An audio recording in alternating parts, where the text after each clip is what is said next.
Welcome to a fun day in the office for Raiders of a Lost podcast. We're here with Paul Kim of CJ4DPlex, the company behind ScreenX and 4DX, and we're inside of a amazing, massive ScreenX theater. How you doing, Paul? I'm doing all right. Thanks for the invite. This is great. Yeah. Happy to have you here, and we love different formats of theatrical experiences because we're believers in the theatrical experience and in film being experienced as a communal in a community and experiencing, like we just talked about, Project Hail Mary with the biggest crowd possible. And these different formats allow audiences to get something they can never get from home. No, absolutely. And that's kind of why we came up with this concept.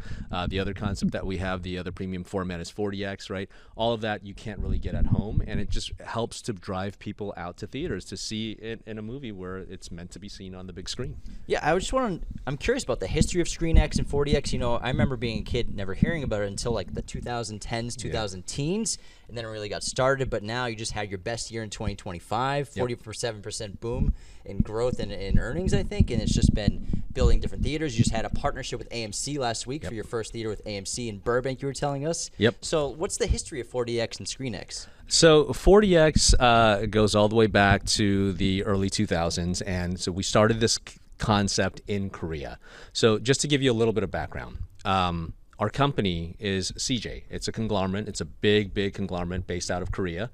And one of the arms that they operate is an entertainment division. So they have a production and distribution arm called E&M, which was responsible for films such as Parasite, right? And then we have the exhibition arm, which is our movie theater business, and that's called CGV.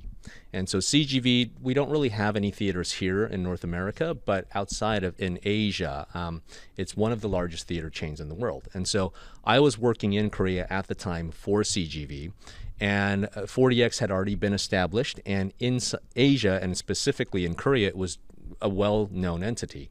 But we wanted to try something a little bit different. 3D was on the rise, and then it had started to decline a little bit, and so we thought, well, what's something we can offer to audiences and filmmakers that's completely different, something we've never done before? And so we just went to the drawing board, and we started coming up with ideas, and it was actually an intern that came up with this idea.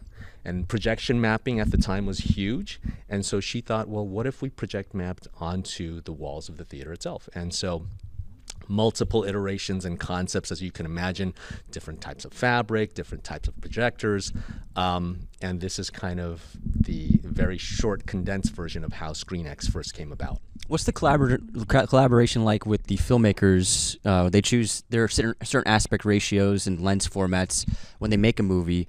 What are the talks like when you're taking the films they're shooting and putting it into a theater like this for mapping it on the screen and on the walls for an audience experiencing it? No, so for us, the main thing here is to let the story be told as the filmmakers intended it to be told on the main screen. The main screen is where the story is told. For us, it's really more of a peripheral experience. It's a way to have the audience feel that much more immersed in certain parts of the story. So it's not the entire film, right? If it's a 2-hour film, you're probably looking at about half of that. But there are certain moments in a film that's going to lend itself really well to this experience. And so it's about just drawing you in that much more during those moments. And then when it comes to, let's say, a dialogue scene, I don't know, inside of a cafe, we don't really need to see that in ScreenX, so we'll bow out. I feel like the first time maybe we experienced 4DX or something like it was at amusement parks. You know, you watch a movie. Science museums. Yeah, museums of science where you feel something under your seats. I remember watching maybe A Bug's Life or something and feeling the ants crawling around under your butt or something like that. But we just watched a trailer in 4DX, the Mario trailer, and it's fantastic. We saw a movie last year in it. And, you know, Anthony and I always talk about how streaming is such a competitive thing for movies now. You can watch anything at home. You have access to massive, amazing TVs and home sound systems, but nothing could ever compare to the theatrical experience. You just saw Project Hail Mary. We saw it. We were just talking about how amazing it was before the cameras rolled. Now, why is it important to, you know, now we're competing with higher technology at home. We have to do new things to get people excited about theaters, about making it an event-like experience, giving them something they can't get at home. I think you hit the nail on the head. It's about giving people options. So yes, you can watch a great movie at home, And if you have a 65-inch TV, a 75-inch TV, and you can get the best sound systems now, for a few $100s, and you can set that up at home, and you can have a really great experience. But we want to give people the option to come to the movie theaters and watch films like Project Hail Mary. And we were just talking about how we're anticipating Dune 3. I mean, watching that kind of film in a movie theater with other people around you in different formats and different ways, the biggest screen possible, motion seats, whatever you want to do, there are options now, and people can come and watch it the way we believe the filmmakers intended it to be seen. It becomes an event in our lives, and I clearly remember the first film I ever saw in 4DX was Top Gun Maverick. And I remember everything about it. Like, I went with my friends. You came home a changed person. Yeah. And I had such a blast. And I remember all the different beats and how the seats moved and how the strobes went off. And I was seeing it for the fourth time. So I knew the movie really well, but it was a completely different experience and more memorable than any other experience I had with that film. And it's something that even almost 5 years later, I still look back on. Like, wow, I remember Top Gun Maverick and 4DX. And giving that to people and giving that to audiences will keep them romantically inclined to keep going to the movie theater, to have those experiences. Do you remember your first time seeing a film from start to finish in one of these formats? Do you remember what it was and what your experience was like? I know you guys were working out the tech, but was there a moment where you're like, okay, this is it. This is a really great format? So one of the very first films I saw, and we actually developed for... Let's start with ScreenX. With ScreenX was, Pirates of the Caribbean. Dead Men Tell No Lies. I think that was like back in 2017. Yeah. So as you can imagine, we had just started working with Hollywood studios, Universal, Warner Brothers, really one of the very first studios to help us and support us in this format. And then Disney came on board with that film. And there was one specific moment in this film. It's towards the end where you are looking down at this island that you thought was just a mound of dirt, and the sun hits it in a way where all of these gems start to sparkle and just glitter. And you see that all around you. But the most interesting part is that the camera, slowly zooming in on this island, starts to turn on its z-axis. So the island starts to turn. But now imagine you're sitting here and the entire theater is lit up, and it starts to feel like the theater is turning. You start getting, dare I say, a little bit of vertigo, but that goes to show when we say experience, it's not just about watching it. You actually feel it. And this was with filmmakers, this was with the Disney team. But later on, once we released the film, I came back to watch it with an audience. And it just so happened, there happened to be this lady who was getting up to go use the restroom or get some popcorn. And the theater started turning. And she lost her balance. And again, I don't mean to make fun. She didn't, fall. Thankfully, she caught herself, but she stumbled.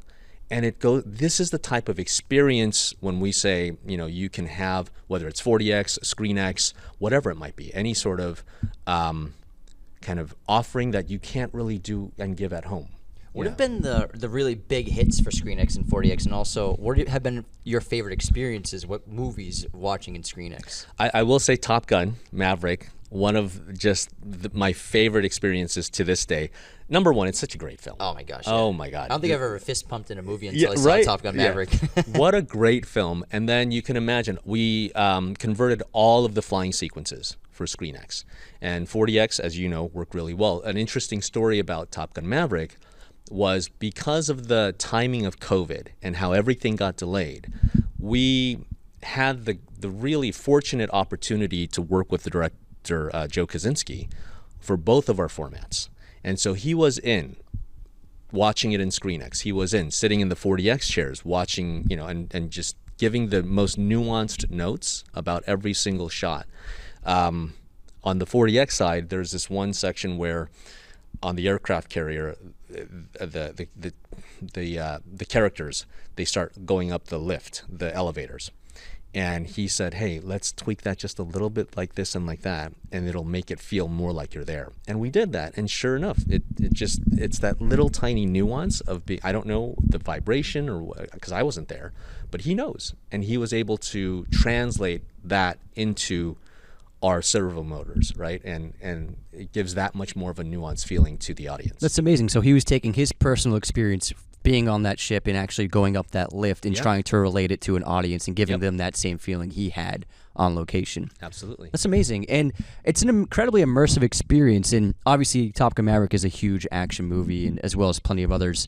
But also allows for 4DX, the format allows for immersing an audience into maybe a little more subtle and nuanced way. It doesn't have to be jumping your seats around and always hitting you with wind. Can you talk about the more subtle, nuanced, immersive experiences you can have? I've got such a great story for you. And I've said this on other interviews, but so this may be my second time or third time saying this, but Dune, right? Yeah. Dune Part 2.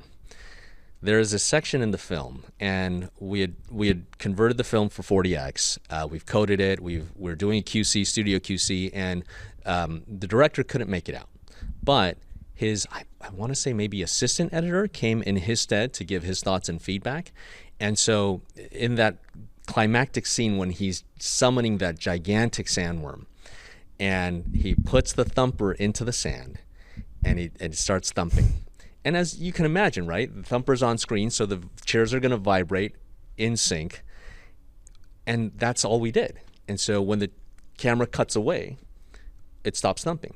But he said, let's keep it thumping in the background. Oh, that's clever. Right? Let's just, and it gives you kind of almost like a subliminal, subconscious bit of anxiety. And so something else is happening on screen, but you feel it in the back. And that was the coolest. It's like a ticking clock. It is. Yeah. It is. And it's that kind of, we would have never thought of that. But as a filmmaker, these are the things that you know intimately about your film. That is why we love working with them, getting their feedback notes. And it's that kind of feedback that makes that little subtle difference. How early in the process are you guys involved in terms of, let's say we have Dune 3 coming out, how early are you getting access to the movie to start calibrating it for your theaters and working on the visual effects on the sides of the ScreenX theaters, as well as doing all the planning and all the temping for the 4DX? Yeah. For the 4DX, it's fairly late in the game because the coding itself doesn't take that long. You're probably looking at 2 weeks, a little bit more. So once the film is done, we receive the film, we work on it, and then we work with the filmmakers and the studios to give feedback notes and receive their feedback and implement. And so it's actually fairly late in the game. ScreenX is a different beast altogether. As you can imagine, a lot of people have the misconception that we're taking the center image and stretching it out and folding it onto the sides here. By the way, we call these the ScreenX wings. Appropriately, as they look like speaking wings. about Top Gun, right? Yeah. But what we do is we employ a team of VFX artists, and every scene that you see in ScreenX is created bespoke by artists working on this content. And so, as you can imagine, to do that, we would need a lot more time, and we need complete buy-in from the studios and filmmakers, and we need all of the assets that they use to create the actual film early on. And so our process for ScreenX can take anywhere from 8 to 12 weeks, sometimes longer. And we ask for all of the footage that they used, a lot of the VFX assets that they used, a lot of the unused footage that they used. And using that is how we start building up. And I'm looking around the theater, and you have 5 projectors are working in collaboration in unison to create this one image for an audience. Can you talk about the process of calibrating and putting in the software and programming for 5 different projectors facing completely different ways to work in unison? And the projector count will vary depending on the size of the theater. But here we have 2 projectors on each side, 2 for each wing, and then we have the main projector that projects into the center.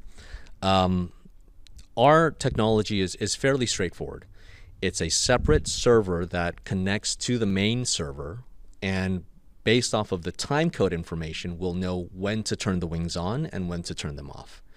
And so our software also helps to blend multiple projectors into what looks like a single image. But what you're actually seeing per side is 2 images, right? But we just happen to blend them right in the middle so that you don't see the break so much. And then in the corner of the room, you blend those together with the center frame. Yep. Well, we don't really blend them. We just project right to the edge.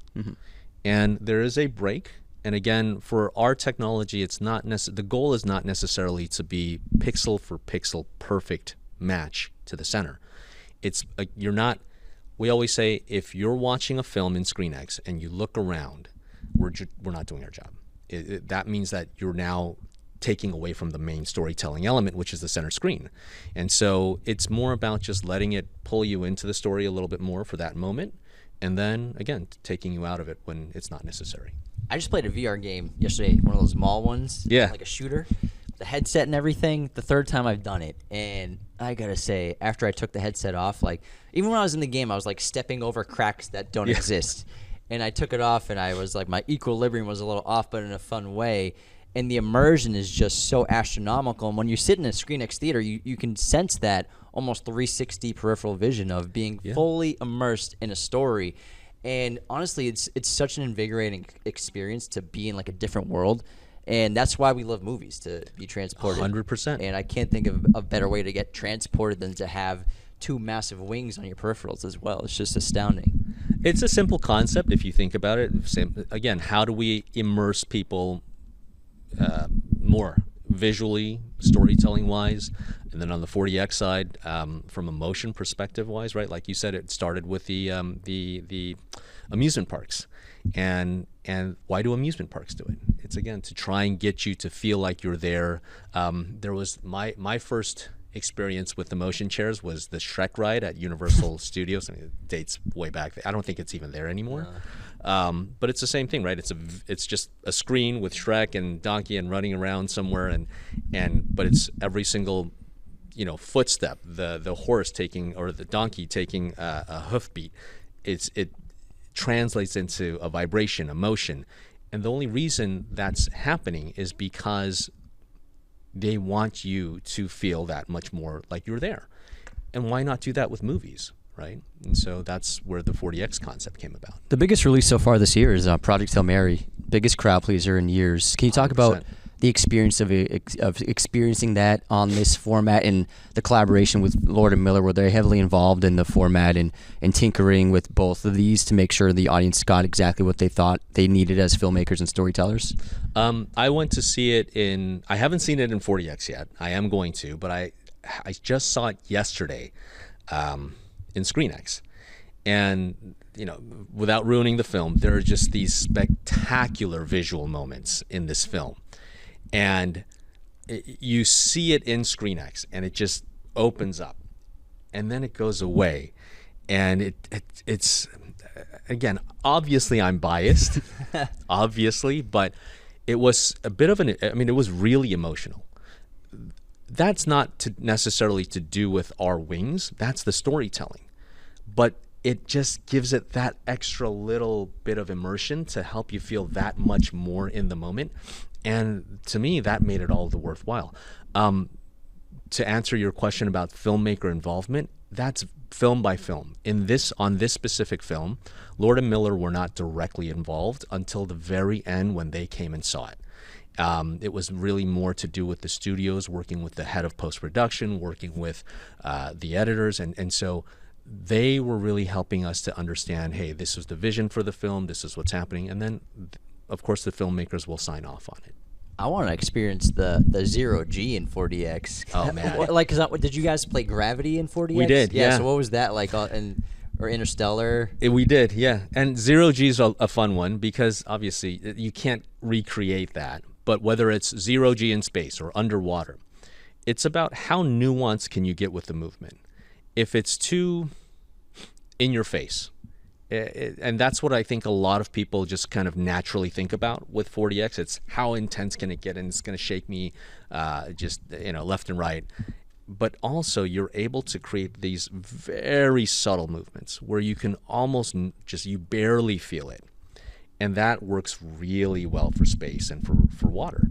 And we can do that because the motors and the technology in our chairs can allow for that. It's the tiniest little subtle movements. And so if you watch it and you do get a chance to see it in 4DX, you'll feel that. This episode is brought to you by Pocket Hose, the world's #1 expandable hose. Old-fashioned hoses, they get kinks and creases at the spigot, but Copperhead's pocket pivot swivels 360 degrees for full water flow and freedom to water with ease all around your home.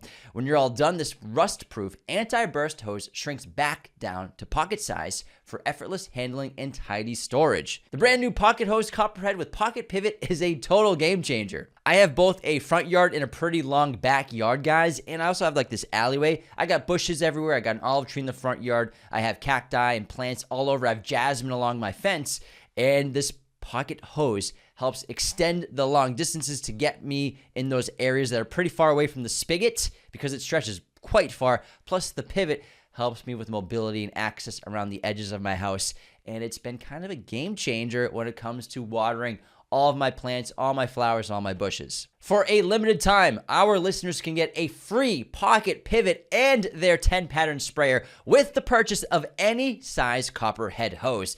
Text Raiders to 64,000. That's Raiders, RAIDERS, to 64,000 for your 2 free gifts with purchase. Raiders to 64,000. Message and data rates may apply. See terms for details. I'm thinking about the upcoming films for the rest of the year, and there's so much potential with the huge blockbusters coming out. The web slinging in Spider-Man Brand New Day, the action and even the naval battles in The Odyssey, Dune's epic, gigantic action sequences and spacefaring sequences, and Avengers Doomsday to finish out the year as well.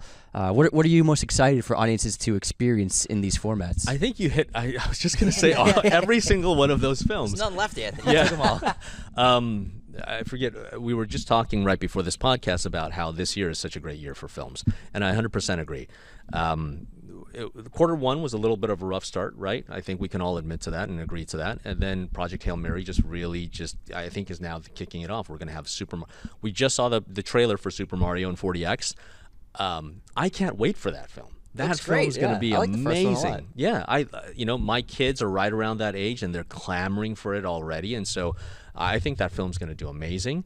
Both 4DX and ScreenX is going to be great. On the ScreenX side, the great thing about that film is the team that worked on the actual film, Illumination Entertainment, based out in Paris, created the wings for us. And so they're the animators are the ones animating it. They're really kind of working on this for us. And so the experience that I've seen so far, which is just a little bit of it, it's phenomenal. That's great because then they're the ones in control. Yeah. Do they hit you with the invoice at the end? Or not? Well, just kidding. That's always our deal with them is, look, we will pay for it. We will pay for the conversion. We will help pay for the content creation. We take on that burden when we create it ourselves, right? Because again, we have a team of a team of artists. But that's how much we believe in the product. And it's been growing, as we talked about. AMC is now signed on, right? They're going to be Burbank was actually not their first ScreenX theater, but it was up in Town Square, Las Vegas. Burbank's their second. We just opened 2 4DX theaters with them, and I think exhibitors are leaning into the premium formats, right? Because they know, and we know, that we have to offer something that's different from home. Did you guys experience pushback when you first tried to come into the domestic 100%. market? And how long did it take to get to the point where, how did you start? How many theaters the first few years, and where are you at right now with ScreenX and 4DX? God. Can you imagine, right? Before 4DX was a thing, we're going to the studios. Hey, we've got this great idea. We're just going to shake the hell out of your audience when they're watching these amazing films, right? We're going to spray water in their faces. How receptive it was an uphill battle. Yeah. And then comes ScreenX. We've got this amazing idea. It's going to look fantastic. All I need is everything you've done on the film months in advance before anybody else sees it. Before you guys see it, we need all those assets. Security, don't worry about it. Just send some NDAs and it'll be fine. It was a very hard uphill battle. It required us going to them multiple times, proof of concepts, flying them out to our studios in Korea, showing them how dedicated we are to security, making sure everything is airtight, working with their security teams to ensure all of their policies and protocols are in place. And then, most importantly, showing filmmakers that this is not going to be a detracting technology or experience from the actual storytelling.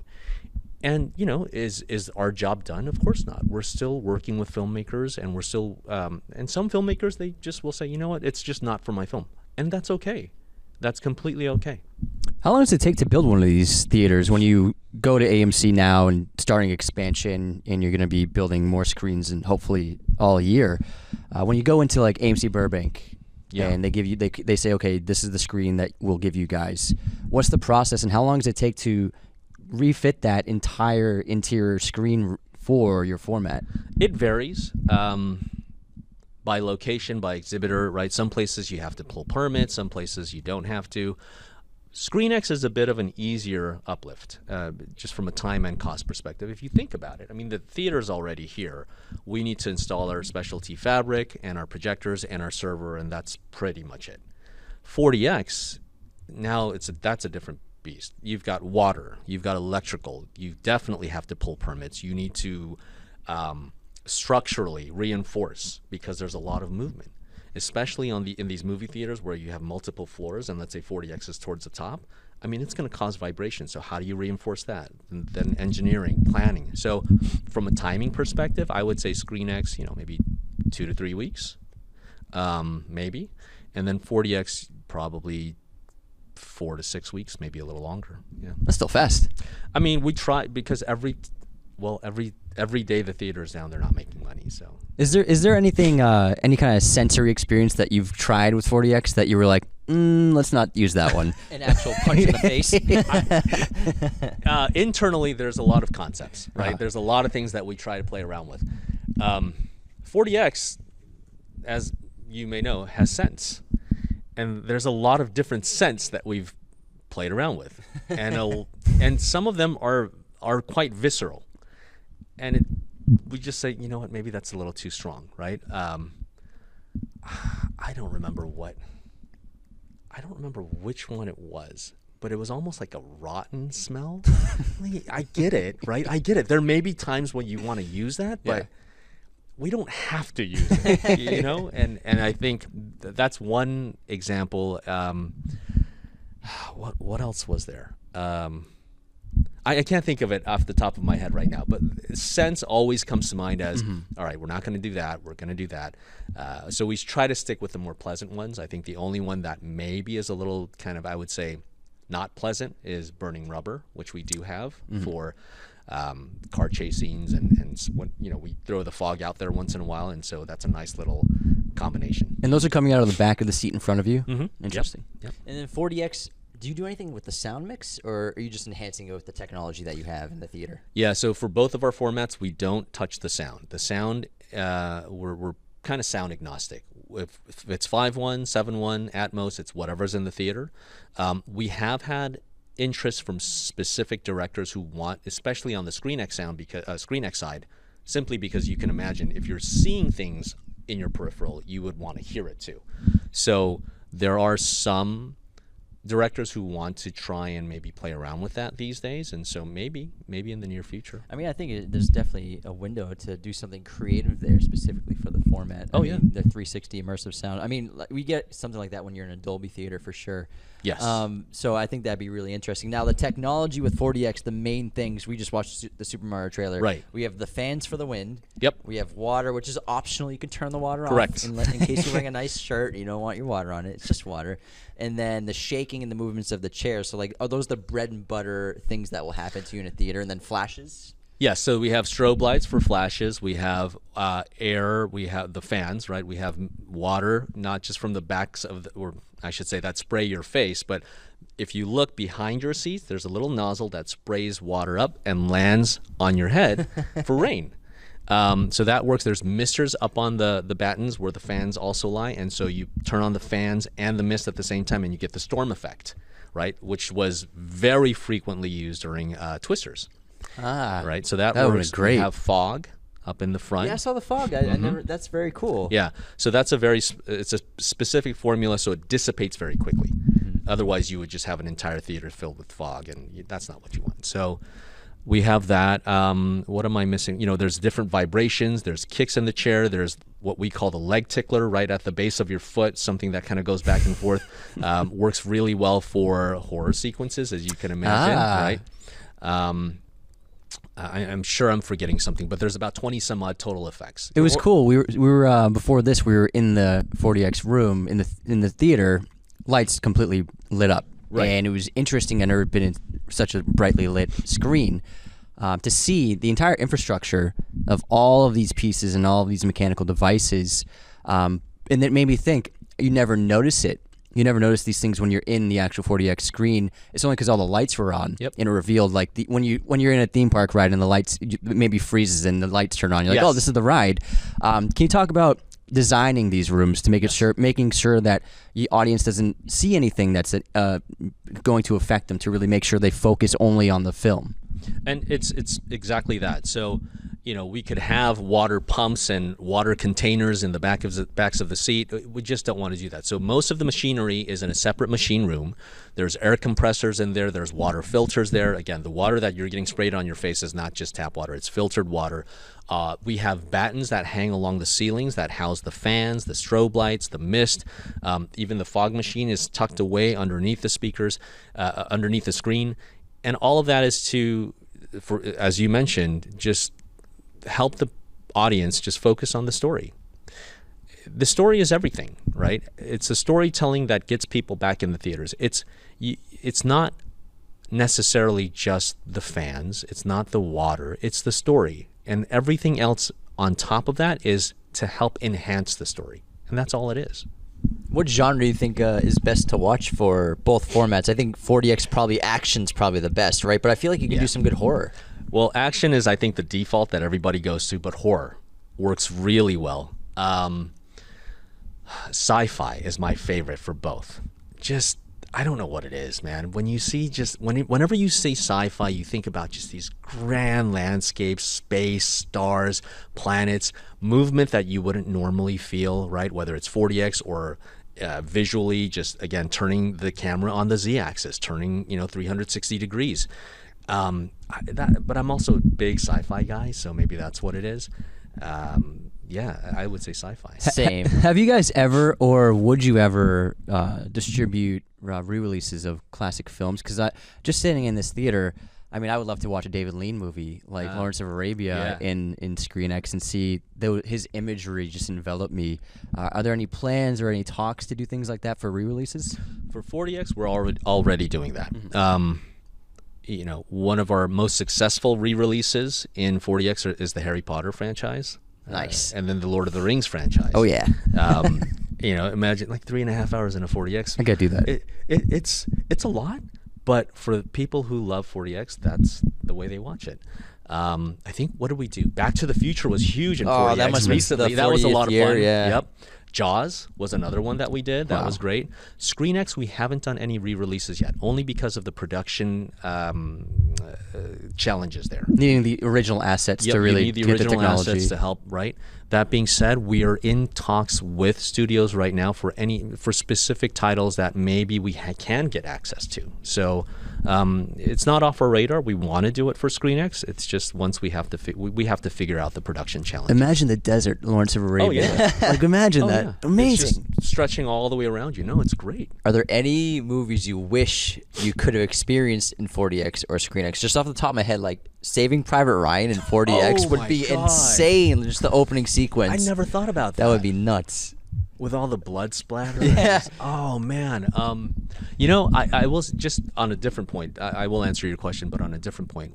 When it comes to certain films, we have found that certain directors want to shy away from 4DX only because they want to give it a little bit of gravitas that they feel maybe is not associated with 4DX. It's a little bit more lighthearted, right?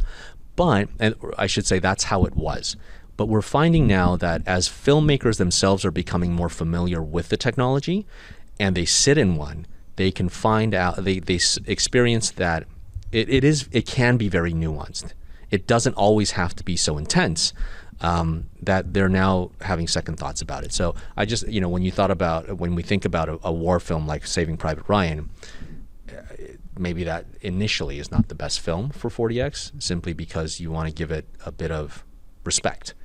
But I think that now people are seeing that with 4DX, you can do that, and you can, it's not necessarily just about the intensity of it all. Sometimes just feeling a little bit of rumble and just slight swaying in the chair, a little tilts. Yep. That will do all more than bouncing a theater around, especially with the more 100%. subtle sequences. Absolutely. Yeah, Absolutely. I think people are understanding the world's changing, technology's changing, the way people consume media and content's changing, and we have to change with it.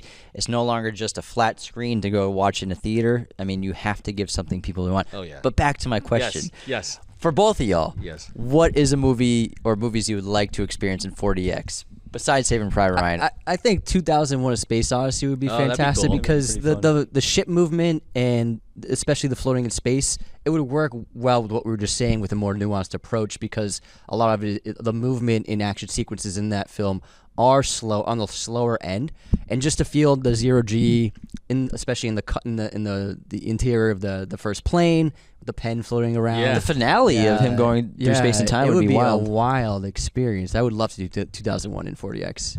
Mine doesn't go as far back. Mine is The Matrix. That's what I was going to say. That's my all-time favorite movie. That's my all-time But favorite like film. bullet time or dodging bullets, just Yeah. leaning the chairs back at the same time as Neo. Exactly. I would love to see The Matrix in 4DX. That'd be great. I hope that happens. Did I you would guys just definitely- become best friends? Maybe, yeah. Both have the same favorite movie. Love it. That's your I mean, it's favorite hard. movie? It's my favorite Yeah, movie. same. I always say there's three, right? It's The Matrix, Interstellar, and don't knock me for this one, but Finding Nemo. Hey, that's a great I movie. love that movie. I love that Yeah. movie. I mean, early Pixar. I mean, Yes. I remember seeing Toy Story in theaters. We were 4 or 5 years yeah. old when that came out, and then that early run of Pixar, Yeah. leading up to Ratatouille, like Oh my they God. were just nothing but hits. Oh, but have you seen Hoppers? Not yet. I heard it's not yet. great. Fantastic. Yeah. Fantastic. Keep film. hearing great things Oh, yeah. about it. Yeah, but they seem to have some great movies in the works. But yeah, The Matrix, I would love to experience. But anything really like visceral action, but also, The Matrix is such a game changer with the action Yes. genre. So it's like you can do really new things now that they did some new camera moves. I can only imagine what you could do with the 360 bullet time. Oh in yeah. here. Yeah, I mean, That'd if be we really had assets fascinating. to that, if we could somehow get assets to that for ScreenX, Warner Brothers. God, Give it to the Warner Brothers. amazing. Where do you see the future of ScreenX and 4DX? Like right now, you have a great format, but it sounds like you're always in R&D, always tinkering, trying to get Always, the best immersive experience. Where do you see, besides opening more theaters domestically and internationally, enhancements or changes, or is that kind of top secret stuff right now? Well, I mean, we're tinkering a lot, as you mentioned. There's a lot of different ways that we can show films. We're thinking about a lot of things that I won't go into right now. But one thing we currently do that not everyone has taken advantage of is the combination of both, right? So you have a 4DX theater with ScreenX at the same time. And that has proven to be quite well received. We don't have any here yet in the US, and we're hoping one of our exhibitor partners will take the leap of faith and install one. But across Asia and Europe, it's quite popular. And it was interesting because France has really leaned into it. And I don't know why, but I would assume that maybe the French movie-going audience would not have leaned into it so much, but it's working out really well in France. So that's kind of our next big push. I like that. well, Any way to get kids off their phones in the Yeah. theater, just you can't literally hold it. Right. Do you recall what the first major release was in either of these formats? Was it your first big rollout of several screens in America, or did you start with one screen? And was there a particular film that did really well and it helped you use that as leverage trying to pitch it out to other studios and exhibitors as this is a format that can work? So let's just talk about North America. Let's just talk about the US and Canada. That's an easy question. For 4DX, what really helped us establish ourselves on the map across the general public was Twisters. Right? Great. It wasn't, it was 3 years ago now? Yeah. Right? Love that movie. And then for ScreenX, it was Top Gun. Before that, though, I would say when most of our theaters were overseas, in Asia, for a ScreenX, our first real big film, and this is kind of, there's a toss-up, right? Because on one hand, it's Universal's The Great Wall, but that released just in Asia. Matt Damon. Long hair, Matt Damon. And then our first kind of wide release Hollywood title was, I don't know if you guys remember this film. It was oh my gosh, King Arthur, Of Legend course, of the Yeah, Stone. yeah, Yeah. Guy Ritchie. Yeah, Guy Ritchie, right? And with the David Beckham cameo. Yeah, I don't know if yeah. you guys remember that? Yeah. Yeah, I honestly love that movie. Wow, great that's film. interesting. Yeah. That was the first big one here for you guys. Well, and you know, we were talking to all of the studios, and we had made some traction, and Warner Brothers really said, hey, we would love to test this out. And so it just so happened that film had, we could get the assets, I mean, not easily, but relatively easily. And so they said, let's try it. And so we convert. It wasn't a lot, right? I think it was like 30 some odd minutes of the film, but all of the key action sequences and that final battle, it looked great. And then and then it was off to the races from there. I was disappointed we didn't get a sequel to that. I love that movie. I know, it was a good actually time. pretty good. What's Yeah. the testing process like for developing the 4DX experience and ScreenX experience for the theater? You know, do you have test screenings with the general audience that come in and like kind of like you do a normal movie, like months and months in advance? Not so much with 4DX and ScreenX, and the reason for that is because we don't have a final product up until right before release. Wow. So it's hard really to test with audiences using new releases, but we will do that with older titles. We'll bring them in for, hey, let's do a quick little focus group. This is a title that did well in ScreenX or 4DX. What were your thoughts on it? And that's not so much more about the film itself. That's more about the technology. What works, what didn't? Why did that specific scene bother you so much on the sides? Was it distracting? Why did that movement not work for you, right? So it's just more about the technology testing, not so much the film testing. I wish we could do that, but our process doesn't allow for that because we don't have the film early enough. how has the tech evolved from when you guys were first starting out to yeah. nowadays? How is it like the entire process of it? Okay, so ScreenX, it was very much a let's just follow whatever post-production schedule is happening, and we'll just deal, if once a shot is in the bag or in the can, then we'll take it, we'll start working on it. And it's kind of similar to stereoscopic 3D, right? It's a conveyor belt system. As the shots progress and finalize, we'll take it, we'll work on it, and we'll kick it back for feedback. One of the things that we're doing now, and we currently do overseas for local titles in Korea, in China, and Japan, is we shoot for the format.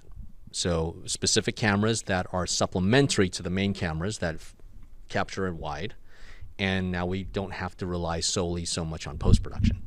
That's ScreenX. And then on the 4DX side, the technology itself, again, we're tinkering with different types of effects, different wind elements, different intensities. That's more on the technology side. But from the from the storytelling side, that has more to do with how much more involvement the filmmakers actually have. So the filmmakers are much more aware of this format now. I would say maybe 5 years ago, it wasn't as taken seriously, and we still have a lot of work to do there. But there's a lot more filmmakers leaning into 4DX as a real storytelling tool. So I would say there's an involvement there. So in Asia, it's so big that filmmakers are tailoring the actual production to shooting widescreen for this format. How many screens are out there? In Asia, I can get you, I don't have the exact numbers. I will say between China and the rest of Asia, maybe about 200 plus. Wow, that's great. About 200. So our total footprint right now, it's not huge. It's about 450 screens, and of that, here we have about I want to say a little over 100 here, and then maybe 100 or so in Europe and elsewhere. But Asia, 200 in France. Everyone in I France wish has I their wish own. that were the case. Yeah. Where would you put them? Yeah. All right. Yeah. Well, Paul, we're going to wrap it up there. This was such a blast to sit in a ScreenX theater and chat with you about the development and the history and where ScreenX and 4DX are right now and where it's going. Thanks for the invitation to ScreenX and 4DX and CJ. Thank you for your time. We appreciate it. And everyone, go see movies in 4DX and ScreenX. You won't be disappointed. Take care, everyone.